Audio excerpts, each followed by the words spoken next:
उद्या आहे अक्षय तृतीया. अक्षय तृतीयेच्या दिवशी आपल्याला 11 लवंगाचा हा उपाय नक्कीच करायचा आहे. लवंग हे माता लक्ष्मीला अतिशय प्रिय आहेत, हे सर्वांना आपल्याला माहिती आहे.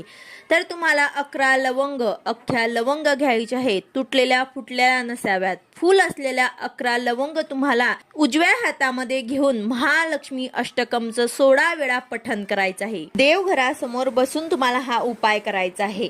त्यानंतर हे लवंग जे आहे ते तुम्हाला एक लाल कपड्यामध्ये गुंडाळून एक पुरचुंडी, एक तुम्हाला पोटली तयार करायची आहे आणि तुमच्या मुख्य दरवाजाच्या बाहेर उजव्या बाजूने तुम्हाला ही बांधायची आहे. तर अशा प्रकारे आवर्जून उद्या न चुकता लक्ष्मी मातेला प्रसन्न करून घेणारा हा उपाय नक्कीच करायचा आहे, जेणेकरून तुमच्या घरामध्ये माता लक्ष्मी आकर्षित होईल आणि अखंड तुमच्या घरामध्ये वास करेल. अक्षय तृतीयेला जे काही आपण सेवा आणि उपाय करतो त्याचे फळ आपल्याला नक्कीच मिळत असते. तर आवर्जून तुम्हाला उद्या